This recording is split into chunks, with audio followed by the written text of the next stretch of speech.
태어난 김에 자막을 좀 띄워주시면 태어난 김에 이렇게 밑줄이 있습니다. 빈칸을 한번 넣어보세요. 뭐라고 넣을 수 있을까? 태어난 김에 프로그램도 있더라고요. 태어난 김에 세계 일주라는 것도 있고 태어난 김에 하고 싶은 거 다 해보자 뭐 이럴 수 있고 태어난 김에 흑백 요리사 많이 보신 것 같은데 그 맛집 다 한번 돌아보자 이럴 수 있겠죠. 근데 앞서 본 영상에서 여러분 잘 보셨겠지만 저는 이제 한 그 문구에 제가 눈이 머물게 되었는데 이왕 태어난 김에 말씀과 복음 가운데 사는 것 하세요라는 축복의 이야기가 있었어요. 제가 이 말씀 이야기 이제 곱씹게 되었는데 청년 세대 오늘 함께 축복하고 격려하는 시간으로 우리가 함께 보내게 됩니다. 청년의 사전적 정의가 어떻게 될까요? 청년은 신체적, 정신적으로 한창 성장하거나 무르익은 시기에 있는 사람이다 이렇게 되어 있어요. 그러니까 내 인생의 전성기라는 그런 표현이라고 할 수 있을 것 같습니다. 그럼에도 이 땅을 살아가는 청년에게는 많은 부담감이 있습니다. 결정해야 할 것도 많고요. 미래에 대한 고민도 많이 있습니다. 신조 이제 뷰카라는 이제 용어가 있는데요. 뷰카라는 단어가 있는데 청년들의 삶을 잘 묘사한 단어라고 할 수 있어요. 네 가지 영어 단어의 첫 글자를 따가지고 뷰카를 이제 이렇게 이야기했는데요. 변동성, 그리고 불확실성, 복잡성, 모호성. 변동성, 불확실성, 복잡성, 모호성. 그러니까 결국 불확실한 미래를 뜻하는 말입니다. 이런 가운데 오늘날 청년들이 스스로 긁힌 세대라고 얘기하더라고요. 긁힌 세대. 위의 세대, 아래 세대에 다 긁혔다 우리는. 그렇게 이야기하며 인생의 어려운 시절들을 이제 많은 고민 가운데 보낸다라는 거예요. 어떠한 고민이 있을까요? 청년들에게. 어떻게 하면 남들보다 뒤처지지 않는 삶을 살 수 있을까? 어떻게 하면 좋은 직장에 취업할 수 있을까? 어떻게 하면 좀 더 부를 축적할 수 있을까? 어떻게 하면 남들이 그렇게 투자해서 돈을 많이 버는 것처럼 나도 주식 투자 잘해보고 요즘 비트코인 얘기하는 비트코인 투자 잘해보고 이렇게 해서 좀 부자가 될 수 있을까? 나아가 우리 부모 세대의 고민이 있을 것 같아요. 어떻게 하면 우리 자녀들이 좀 더 좋은 교육을 받게 할 수 있을까? 인생에 관한 질문들이 너무나 많이 있습니다. 그러나 여러 질문에 확실한 답을 찾아보지만 세상에서는 답을 찾을 수 없다는 걸 우리는 알 수 있습니다. 또 경험해 왔습니다. 모든 질문의 답은 하나님께 있기 때문에 하나님 말씀 가운데 있는 거죠. 시편 119편은요 성경에서 가장 긴 절이 있는 장입니다. 총 몇 절이냐면 176절입니다. 잘 여러분이 기억할 수 있는데 시니까 뭐가 있어요? 단락 있잖아요. 연이라고 하잖아요. 시에 첫 번째 연, 두 번째 연 이렇게 되어 있잖아요. 각 연이 8개 절로 다 되어 있습니다. 그래서 8개 절로 된 그 연 이렇게 쌓이니까 22개 이제 연이 있는 거예요. 히브리어의 알파벳이 총 22개입니다. 구약을 기록한 이제 성경 그 언어가 히브리어인데 22개의 연으로 되어 있으면서 매 연마다 각 알파벳 첫 글자로 시작이 됩니다. 어떻게 되냐면 첫 번째 연은 알파벳 A로 시작하는 거죠. 영어로 한다면 히브리어 알렙이라고 하는데 그래서 1절도 A로 시작하고 2절도 A로 시작하고 그래서 8절까지 A로 시작해요. 두 번째 연에 가면 이제 두 번째 알파벳 우리나라로 하면 기억 니은이겠죠. 니은으로 계속 시작하는 거예요. 베트로 시작되는데 베트는 베이트라고도 하면서 집이라는 의미를 가진 단어예요. 히브리어 알파벳 두 번째 글자 베트가 글자 자체도 이렇게 쓰거든요. 약간 집 모양처럼 되어 있어요. 그래서 글자 자체도 생긴 모양새가 집처럼 되어 있기 때문에 이 두 번째 연의 내용을 이렇게 설명하기도 합니다. 우리 마음이 하나님의 말씀이 거하는 집이 되게 해달라라는 교훈이 들어있다라고 설명을 하더라고요. 그러니까 우리 마음의 집이 무엇으로 채워져 있는가가 중요한 것이죠. 왜냐하면 마음에 채워져 있는 것을 통해 그 사람이 어떤 것인지를 우리는 알 수 있기 때문에 마음에 있는 것이 드러나는 거죠. 그래서 오늘 구절이 이제 이렇게 질문하죠. 하나님의 마음으로 채워지지 않으면 우리의 마음이 다른 것으로 채워지기 쉬운 존재이기 때문에 오늘 구절 질문합니다. 시인이 청년이 무엇으로 그의 행실을 깨끗하게 하리까 주의 말씀만 지킬 따름이니이다. 우리의 마음이 하나님 아니면 인간의 욕망, 정욕, 탐욕, 교만, 자기의 또 이기적인 욕심으로 가득 찬 인생이 되기 때문에 그 행실을 깨끗이 하기 위해서는 필요한 것이 마음을 말씀으로 채우는 것입니다 라고 오늘 성경은 기록하고 있어요. 우리의 마음의 집을 하나님의 말씀으로 깨끗하게 할 수 있다라고 말씀하고 있습니다. 행실은요, 단순히 드러난 행동의 모습들, 언행, 그런 모습들이라고 하기보다 삶의 모든 차원의 그런 삶의 길이고 행실이라고 할 수 있어요. 그래서 마음에 있는 것이 말과 행동으로 다 드러나지 않습니까? 그래서 칼빈이 이 시편을 가지고 이렇게 좀 해석을 하는데요. 이 시인이 현재 청년이기 때문에 이제 청년에 대한 얘기를 하고, 청년인 이 시인이 이 시를 이제 읽고 기도하는 건데, 젊을 때 한시라도 빨리 인생의 바른 자세, 바른 삶의 습관, 경건의 태도를 갖추기 위해서 이러한 말씀을 하는 것이다. 이왕이면 좀 더 젊을 때에 내가 하나님의 말씀을 마음에 두는 그런 태도를 가지고 싶어서. 그러면서 이 청년이라는 단어가 쓰인 용례를 보니까요, 솔로몬의 아들인 르호보암이 있는데요. 르호보암이 40세 되었을 때 자기와 동갑내기에 있는 그 사람을 이렇게 이 청년이라는 이 단어로 같이 쓰거든요. 그러니까 우리가 생각하는 청년의 범위가 좀 더 넓었던 것 같고, 요즘 보면 상대적으로 청년이 될 수 있잖아요. 어떤 사람에 비해서는 내가 청년인 것처럼. 그래서 모두가 좀 들어야 될 말씀이라고 할 수 있을 것 같아요. 시인이 이러한 질문과 함께 답도 하죠. 무엇으로 그 삶의 모든 자리에서 정결함, 깨끗함을 유지할 것입니까? 청년의 때의 특징은요, 유혹이 많은 것도 있지만 무엇보다 정욕이 불타는 때입니다. 가만히 있어도 막 올라오는 때예요. 막 뭔가를 해야 되고 뭔가 열심히 하고 싶고 그럴 때입니다. 그때 주의 말씀만 지키겠다고 오늘 말씀하고 있어요. 10절과 11절 말씀인데요. 내가 전심으로 주를 찾아 싸우니 주의 계명에서 떠나지 말게 하소서. 내가 주께 범죄하지 아니하려 하여, 같이 읽을까요? 주의 말씀을 내 마음에 두었나이다. 무엇을 내 마음에 둘 것인가? 온 마음으로 주님을 찾고 주의 말씀 계명에서 떠나지 않겠다라고 결심하고, 그리고 행실을 깨끗하게 하는 것이 범죄하지 않는 것과 같으니 이를 위해서 말씀을 마음에 두겠습니다라고 결단하는 것입니다. 그러니까 말씀을 마음에 두는 것이 순결한 삶, 그리고 죄악을 멀리하는 삶이고요, 깨끗한 삶을 사는 길입니다. 인생에서, 그리고 청년의 때에서 참 마음의 욕망을 부추기는 일들이 너무나 많잖아요. 사단이 그러한 내면의 죄성, 우리의 본성을, 우리의 욕심을 이용해서요, 우리를 넘어뜨리려고 합니다. 우는 사자같이 삼킬 자를 찾고 있다라고 성경은 말하고 있어요. 그래서 보이는 것이 다라고 여기는 세상의 소리에 자꾸 귀 기울이면서 보이는 것으로 승부하려고 합니다. 그러니 물질과 외모와 평판과 그리고 자리에 엄청나게 매달립니다. 1800년대 성직자였던 R.C. 라일이라는 사람이, 이 목회자가 이런 이야기해요. 여러분의 원수는 교활합니다. 수천 년 동안 단 한 권의 책만 줄기차게 봐왔습니다. 사람의 마음이라는 책 말입니다. 그렇기 때문에 여러분의 원수는 여러분의 마음을 속속들이 알고 있습니다. 약점이 무엇인지, 무엇에 잘 속는지, 어떻게 해야 어리석은 짓을 하는지 훤히 압니다. 사탄은 우리 마음의 전문가예요.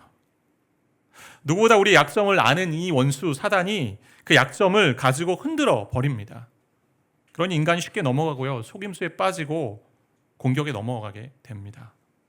청년들이 빠지기 쉬운 함정이 있다면 여러 개가 있겠지만 그중에 대표적인 것이 교만이고요, 또 쾌락인 것 같고 부주의함인 것 같아요. 그리고 기독교 신앙에 대한 경멸도 있는 것 같습니다. 청년이 되면 이제 독립된 존재가 되었다 여겨서 다른 이의 말에 잘 귀 기울이지 않을 때가 있습니다. 자신이 항상 옳고 상대방은 항상 틀렸다고 생각합니다. 경건한 어른들의 이야기를 들으려 하지 않을 때가 너무나 많은 것 같아요. 저희 청년 때도 그렇더라고요. 부모님이 여러 가지 조언을 해주셨는데 제가 생각한 계획과 아니면 또래 집단의 이야기를 듣고 그렇지 않습니다, 그것은 아닙니다 하면서 결정한 때가 종종 있었습니다. 근데 그러고 나면 보통 경험을 통해서 그때 부모님의 말씀 좀 들을 걸 하는 후회들이 있었던 적이 있었어요. 쾌락을 줬다가 방탕한 삶을 살게 되는데도 그냥 그 길을 가는 청년들 있습니다. 최근에 조사를 보니까 한 해 동안 적발된 마약 사범의 수가 27,611명이라고 합니다. 27,611명. 이 수를 비교했는데 강원도 고성의 인구가, 고성군에 있는 인구가 27,000 몇백 명이래요. 그러니까 그만큼의 수가 지금 마약 사범이에요. 2022년과 23년을 비교했더니 무려 50%나 증가했습니다. 어느 부모의 이야기에 따르면 22살 된 딸이 마약 투약 혐의로 이제 조사를 받고 있는데, 그 딸이 중학교 2학년 때는 학교에서 기도 모임을 만들어서 신앙생활을 열심히 했던 자녀라고 이야기하는 거죠. 그러니까 쾌락 사랑하기를 하나님 사랑하는 것보다 더하는 시대에 우리는 살고 있습니다. 그렇기 때문에 청년의 때 또한 믿음의 사람들, 저와 여러분이 자기 쾌락에서 벗어나야 되는 거죠. 죄된 본성의 쾌락은요, 절대 만족을 모릅니다. 계속 가자고 해요. 계속 가자고 해요. 결국 인간을 공허하게 만드는 지점까지 갑니다. 그럼 둘 중에 하나요. 죽자라는 이야기를 자꾸 하게 돼요. 죽자. 살 소망이 없다라고 생각하게 돼요. 참회록을 쓴 어거스틴도 자신의 젊은 날 방탕하게 살았습니다. 그러던 중 아이들의 노랫소리를 듣게 되는데, 톨레레게라는 라틴어인데, 이 얘기를 듣고, 그 얘기가 뭐냐면 집어서 읽으라 그래서 노랫소리에 있었던 거예요. 성경을 펴서 읽었던 말씀이 로마서 13장 13절에서 14절 말씀이에요. 낮에와 같이 단정히 행하고 방탕하거나 술 취하지 말며 음란하거나 호색하지 말며 다투거나 시기하지 말고 오직 주 예수 그리스도로 옷 입고 정욕을 위하여 육신의 일을 도모하지 말라.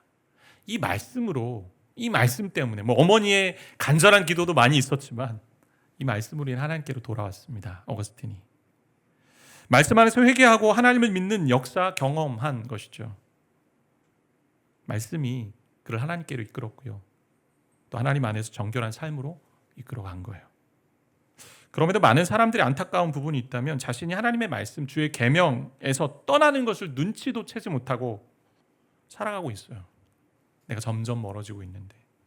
이유는 교만한 마음이죠. 우리 안에 있는 자기 중심성. 기독교 진리가 분명히 있는데 자기의 경험과 사고와 생각만 가지고 말씀을 재단하고요, 말씀을 그대로 듣지 않습니다.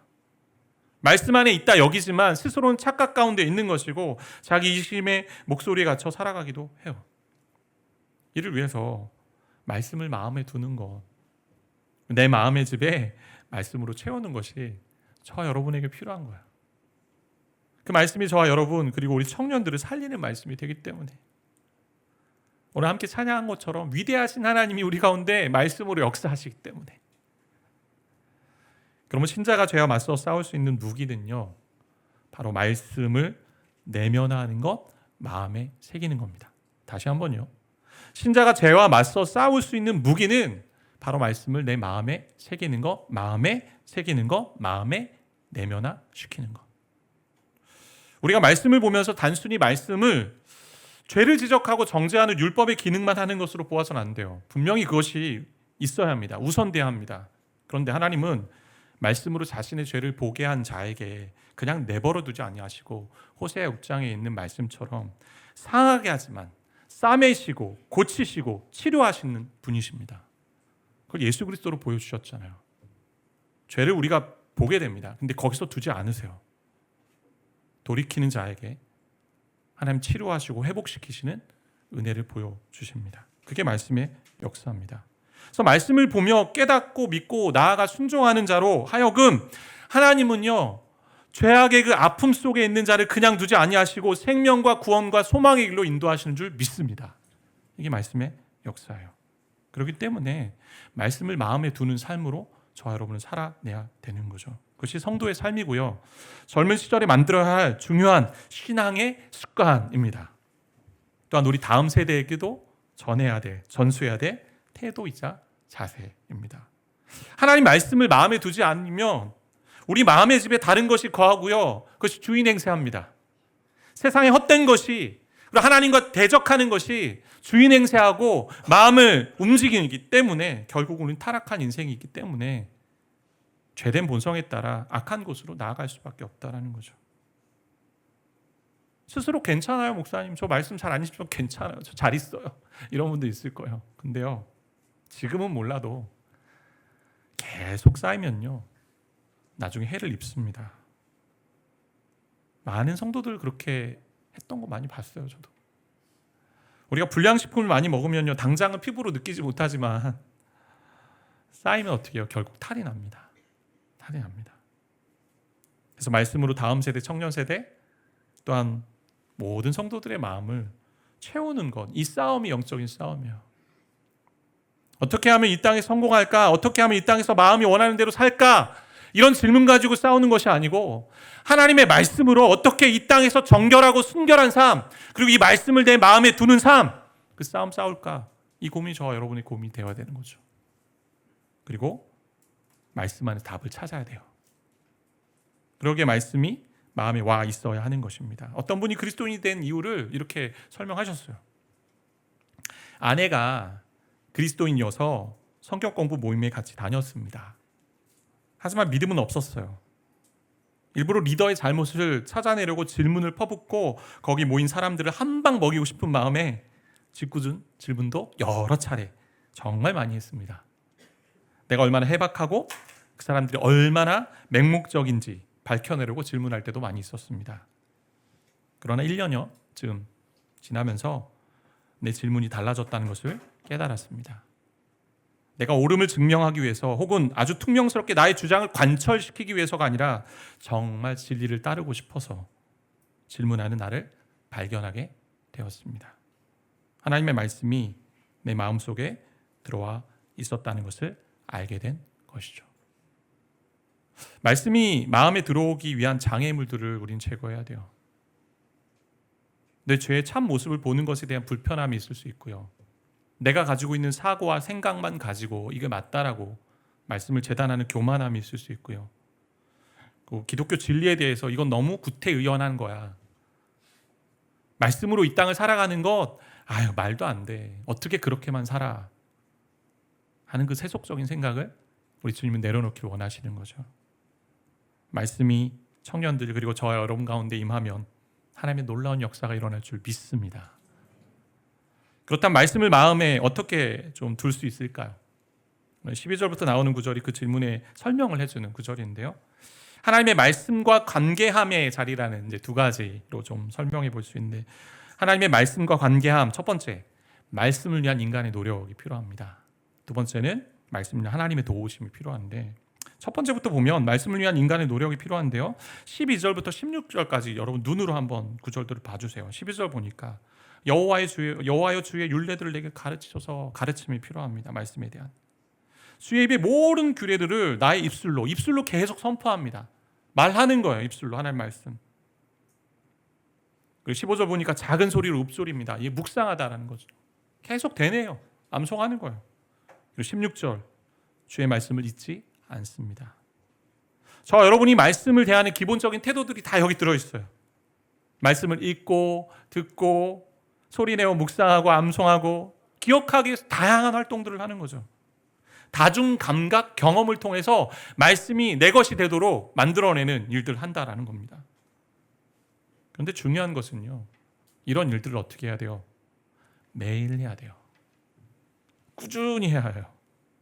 정기적으로 성경을 펴는 습관이 세워지지 않으면 우린 금방 잊어버립니다.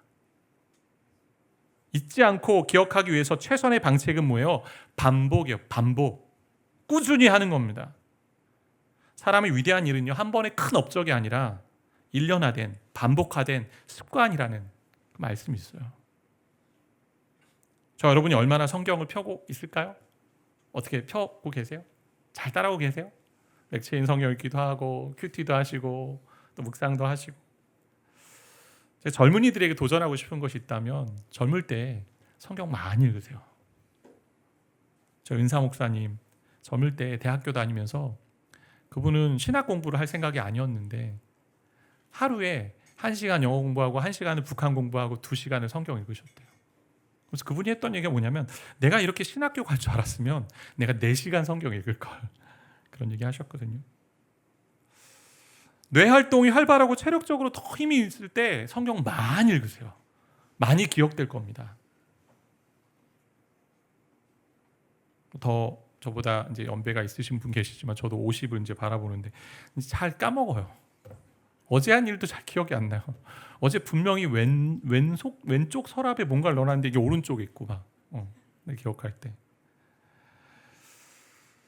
박희천 목사님이 계세요. 이제 거의 100세가 거의 다 되신 이제 내수동교회 원로 목사님이신데, 이분이 내수동교회 이제 사역하실 때에 그때 청년들 그리고 담임 사역하면서 부교육자로 사역했던 많은 분들이요. 지금 여러분이 그냥 제가 이름만 얘기하면 아는 한국 교계에 영향을 끼치는 많은 제자들이 정말 많으세요. 이분 통해서 나왔는데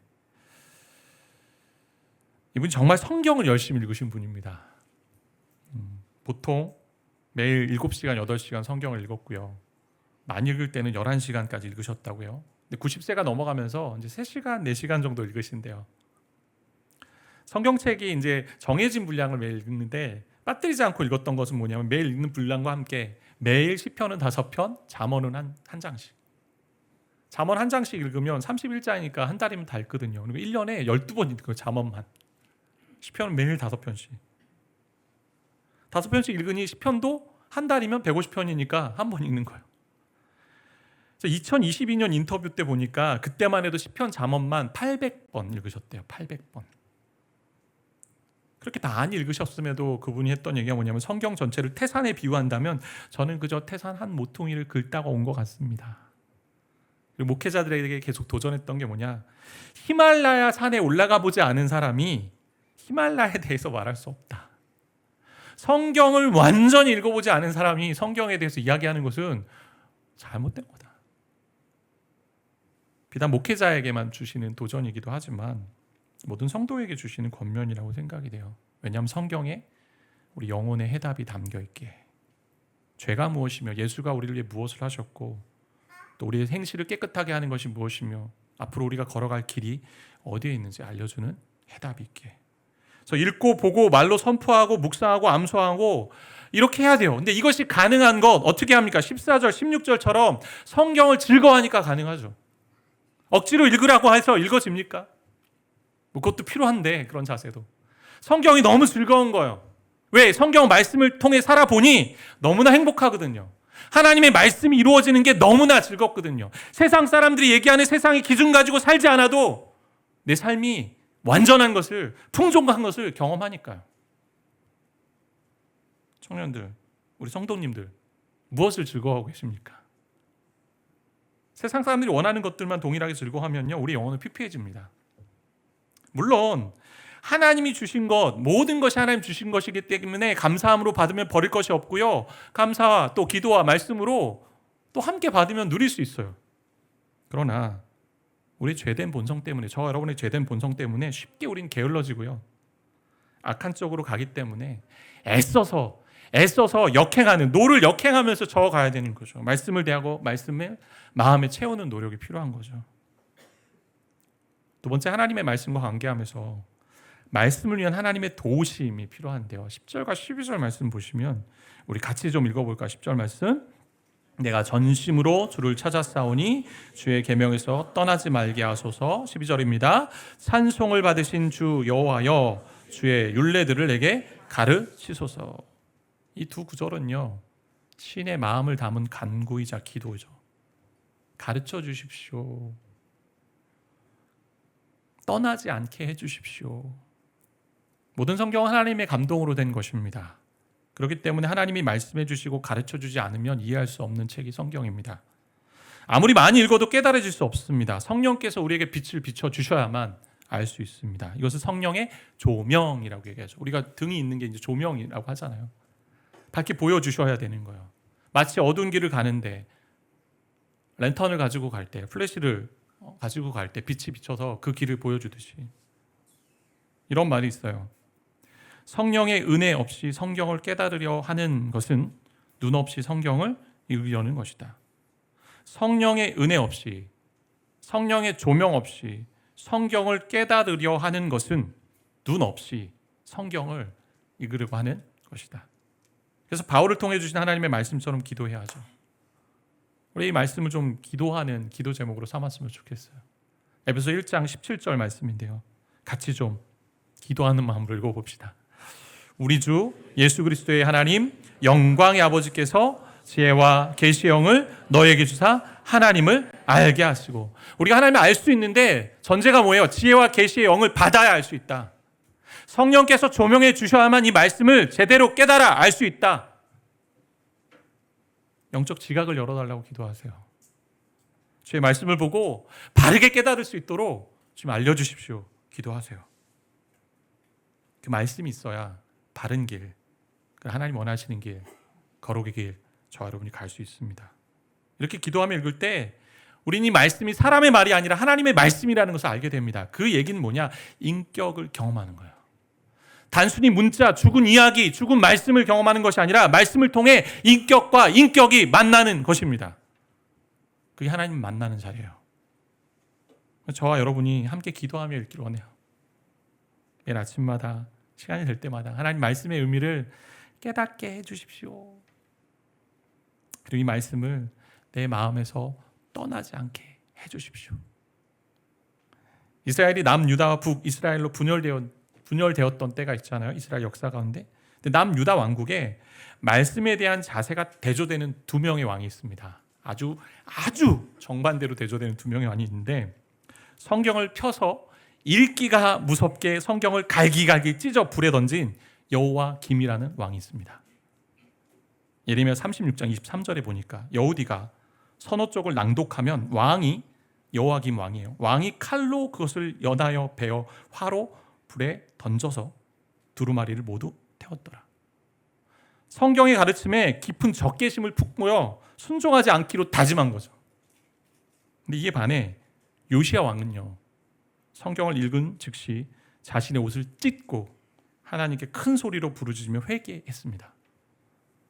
역대하 34장 19절 말씀인데요, 왕이 율법의 말씀을 듣자 곧 자기 옷을 찢더라. 부드럽고 순종하는 마음으로 성경을 대한 거죠. 성경이 마음에 잘 오지 않는다면 여러분 마음을 위해 기도하십시오.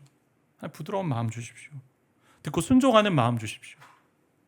저 여러분 그리고 청년들 어떤 마음으로 하나님의 말씀을 대하고 있습니까? 내 사고와 틀로 말씀을 찢어버리는 것이 아니라 말씀 앞에 우리 자신의 그리고 우리 내면을 찢는 그런 자리가 되길 바랍니다. 다시 한번요. 내 사고와 틀로 말씀을 찢어버리는 것이 아니라 말씀 앞에 저 여러분 자신을 찢어내는, 내 더러운 것을 찢어내는 그런 인생이 되기를 바랍니다. 그럴 때 하나님이 우리의 인생을 형통하게 평탄하게 인도하시는 줄 믿습니다. 말씀은 인격입니다. 죽은 책이 아니에요. 저 여러분을 압도하는 인격이고 찾아서 말을 걸어오시는 살아있는 인격입니다. 그래서 말씀 안에 하나님을 만나고 말씀이 우리 삶을 인도하고 이끄실 때 우리가 세상의 악한 것들로부터 깨끗해지고 거룩한 인생을 살아가게 될 것입니다. 오래도록 북한을 돕다가 하루아침에 죄수로 몰려 무기 노동교화형을 받고 31개월 북한의 감옥에서 고생하신 임현수 목사님이라는 분 계십니다. 아마 들어보신 분 계실 거예요. 간증도 많이 하셨는데 캐나다에서 목회하시는 목사님이셨습니다. 949일 만에 풀려났어요. 북한을 도우러 간 건데 거기 있는 사람들을. 하나님의 말씀이 그때 자신에게 얼마나 큰 위로와 힘이 되었는지 말씀하신 것을 제가 들은 적이 있습니다. 어느 날 성경이 주어지기도 했어요. 어느 날. 그런데 그렇게 주어지기 전까지 마음에 간직한 말씀들을 꺼내서 사용했다라는 거죠. 오늘 말씀처럼 어떤 재물보다 보화보다 귀한 보물이 하나님의 말씀인 줄 믿습니다. 젊을 때 보물 찾기는 하나님의 말씀을 찾는 것이고 여러분의 마음의 보물 저장소에 말씀이 가득 차야 되는 줄 믿습니다. 진짜 그 말씀으로 승부하고 말씀으로 살아갈 때 우리 청년들의 삶을 이끄실 것이고 저 여러분의 인생을 온전하게 인도하시는 줄 믿습니다.